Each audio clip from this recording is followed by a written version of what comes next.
friend. Welcome back to another episode. I am Dr. Brook. I am so glad you are here. I pray that you are having a beautiful start to your day or a great ending to your day, or that your day is going amazing, depending on whatever time you are listening to this. We are going to be unpacking a very interesting topic today, and one that I don't think people talk about quite enough. And that is this idea of vilification of certain foods. We live in such a culture where biohacking and doing all these things for your body and following this diet and doing that. And we look at it, we may not even realize what's happening, but it's kind of like a slow fade into gray, if you want to call it that. Not just going all of a sudden one day I am not taking care of my health, and then all of a sudden I'm obsessive with my health. If you know my story, it was a slow grade into that where I was completely disconnected to then being obsessed and doing all these crazy things to try to maximize my health and all of that. I am now living at my best health I've ever experienced in my life, older, mind you, than I was even when I was doing the other things, the obsessive, crazy work that I was putting into my body every day, trying to make it respond a certain way. And I didn't realize that that slow fade over happened over time as I consumed more information, as I read more, as I listened, as I did all these things. And there was nothing wrong with that. There is nothing wrong with you consuming information and learning about health in a very nice, practical way. But one thing you will never hear on this podcast, me talking about, is here's the top 10 supplements for perimenopausal women, or here's the top 5 foods to eat if you are X, Y, and Z. It's important to know this information. But what's even greater of importance is to actually take that information and run it through your own body. Your body is going to give you the best information in regards to what it needs, when it needs it, and how much it needs. And it may feel very daunting, overwhelming. Oh my goodness, how am I going to figure this out? I've talked about in previous episodes on how to build a relationship with your body. So I'm not going to spend a whole lot of time harping on that today. But I think it's important just to summarize very, very quick from that prior episode that building relationships with any other human being takes time. You did not build a relationship with your best friend overnight. You did not build a relationship with your spouse overnight or your coworkers. Those relationships took time. It takes time. It takes active participation, consistency, getting to know yourself, collecting data points. And I'm not talking about wearable technology. I think wearable technology is great, but I also think that because the wellness culture has gotten to where it is, we live in such a time where people are now stressing about the information that they're receiving from these devices. So if that's you right now, I would say take off that Aura ring, take off that Fitbit, take off those things that are causing you more stress, because your body is responding to that stress in a very negative way. And you might be like, well, I don't understand why my hair is falling out, or why I'm gaining all this weight, or why I can't lose weight. And we're in this spin on I didn't sleep really well last night, and my walking, and I wasn't standing enough, and all the things. Stop, stop, stop, stop, stop. What we're going to be talking about today is, yes, as you're building this relationship with your body, I really want you to go, I understand diet culture exists out there. You may not see yourself as falling victim to diet culture, but I'm going to tell you otherwise. And I'm not, I want to be loving, and I want to be caring, and I love you. And I am so grateful for you guys listening to this information, but I'm going to be very forceful in how I say this right now, because I need to say this sternly, strongly, but with love. That you may not understand you're falling into diet culture, but you are. Feel like you have to follow the keto diet because the keto diet has been shown and proven to do all these things for you. You can lose weight, you get fit, your body works better with ketones, your all the things that you may have heard all the research on about. And that might all be true. I'm not saying it's wrong, but your brain needs a lot of glucose, not ketones. It needs a lot of glucose to be able to run and do what it does. And I've tried the keto diet and I didn't get the benefits. I'm not saying that that is wrong because I didn't get the benefits. I know hundreds of people who got benefits on the keto diet.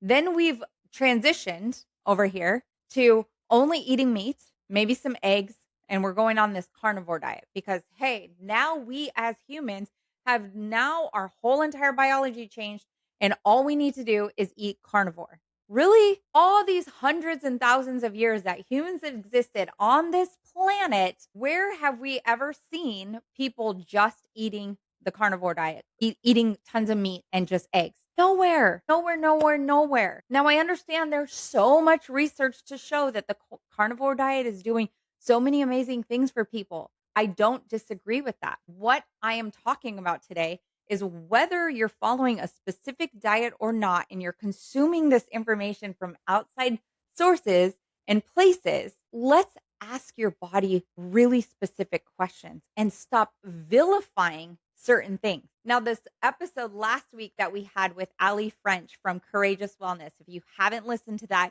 go back to episode 33. You'll get a lot of information out of that. But her and I talked about this culture that's hyper obsessed with all of these gadgets and these things that we do for longevity or to repair our muscles or to help and support, all good things. But it's becomes this very almost elitist type thing in order to be able to do these things, right? It costs money to do those. Maybe if you're a single mom right now with kids, it's like, how am I going to pay for a $250 a month or $300 a month just to go to this gym where I could do cryotherapy or red light therapy or all this? How am I going to do that? And so then am I going to die a shorter life or have a shorter lifespan because I can't do all of these things? And that is so bogus. Throw that lie out of your head. Get that out of your mindset and just get it so far from you, because that is not at all the way that it works. Another thing Ali and I talked about is the fact that frozen vegetables, if that is all you can afford, can actually be more beneficial, because if it's something that's not in season and you're eating a fresh blueberry in January, that's not in season. If you're getting blueberries that are frozen, organic, clean, good blueberries, and it's in January, I personally probably would rather eat a frozen blueberry in January, knowing that that was frozen during the time. Well, understand you're a farmer too, okay? There's also all these things, like really do some research into the company that you're buying products from. However, if you can't do that and it's all you can afford is frozen vegetables of some sort, it may be okay to do that. Here's the issue that I want to discuss on the show today is that we vilify foods because they don't fit within the context of our eating plan. If we've chosen to follow the keto diet, we are in lockstep, in the groove with that keto diet. Therefore, we're checking all the fiber in every label. We're checking sugar content. Is it made with sugar alcohols as opposed to regular sugar? Is it going to bring me into ketosis? Is it going to take me out of ketosis? What's going to happen here?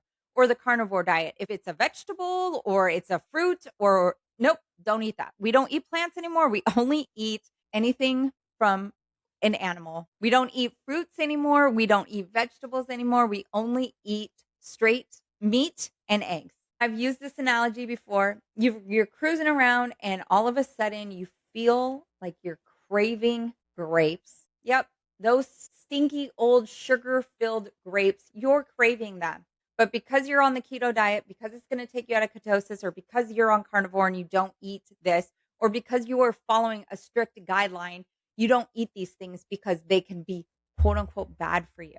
I'd like to challenge that thought process by telling you a story. Now, this is a dear patient of mine who happens to be a friend now at this point. On that note, I want to share a quick story with you. I have been working with this patient for a little while, and she is very healthy, does all the healthy stuff, doesn't even drink regular dairy. And it's not that she has a dairy issue, but she doesn't drink regular dairy. She does all the plant-based stuff. Very, very clean diet in terms of what she is eating. And we've been dealing with some digestive things I've been helping her walk through, and we've been working through these. Here's where this story takes a turn. I get on a call with her just last week, and she tells me, she goes, Dr. Brook, I have to be honest with you. And I'm like, okay, where's this going? What's happening here? I have to be honest with you. I have been eating sourdough bread. And I was like, "What?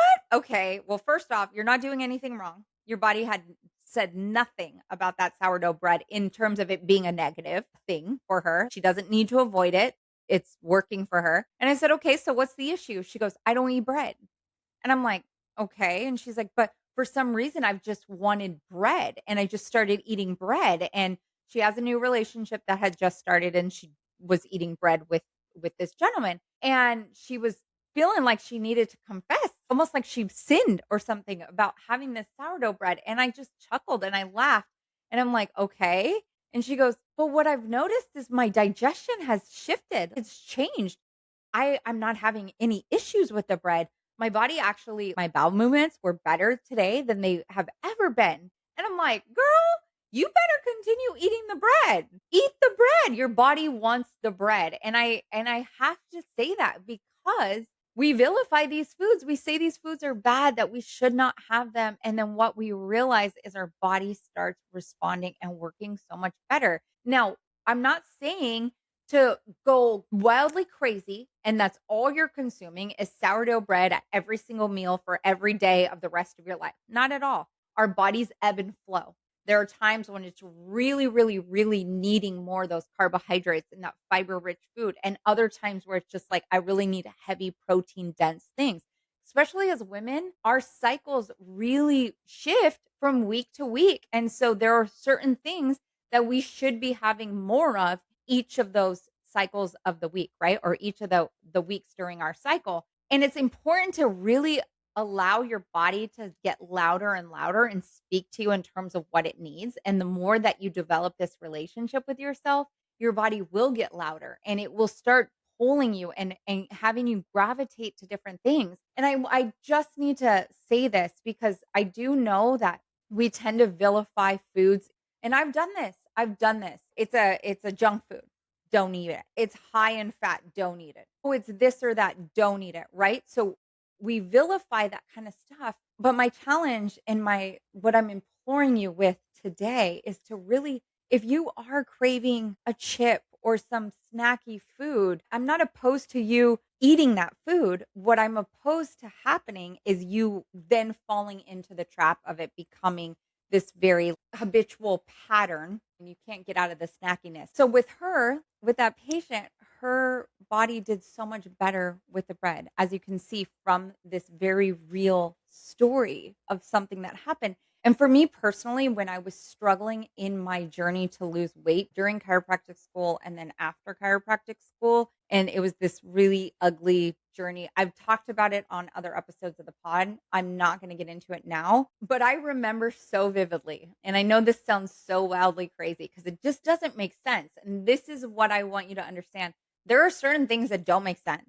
You will not have research to back it up. It will not make sense as to why. In the patient's case, there is research to back up why her body and the bowel movements did really great because she had fiber and all that kind of stuff. But when I was on that weight loss journey and I was looking to try to drop all this weight, and one of the things I loved snacking on that I just craved a lot of was manchego cheese, sheep's milk cheese.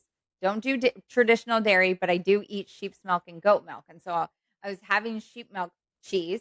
And what I was noticing, which was really bizarre, is that when I would have the sheep milk cheese, maybe an ounce or a little cut off inch of it just to snack before bed, I was actually waking up with a flatter tummy. Crazy.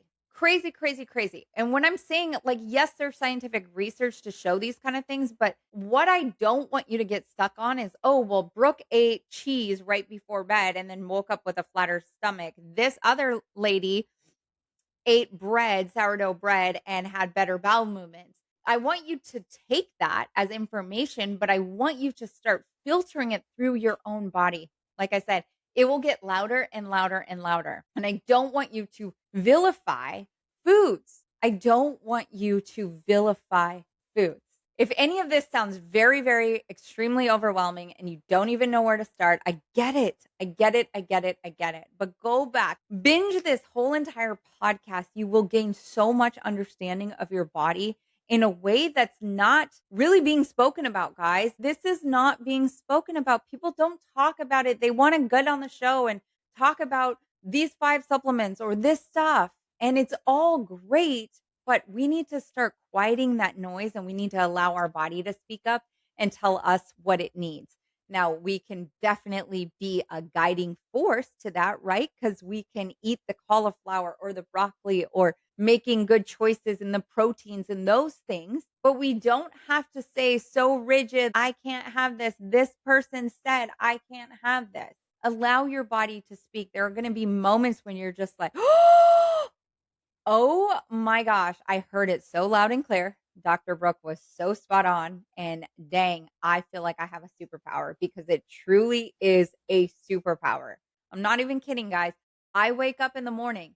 Now, I will have a general idea about what I want to eat. Plain yogurt with blueberries and a little bit of granola sometimes. Sometimes I do eggs and whatnot.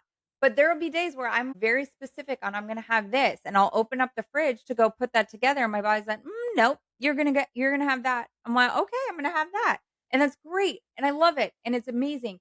And the more that my body builds trust with me, knowing that I'm gonna respond to what it has to say, the louder it gets and the easier it is to understand these things. I pray that that was an amazing episode of just understanding that your body is so different from other people's bodies, that you don't have to vilify things, that you can come to the other side of it all and really find the rhythm that works for you. It's all about finding a rhythm. I am all about this, not these rigid health care protocols, not these rigid wellness steps that you have to follow, but just honoring your body for the beautiful masterpiece that it is.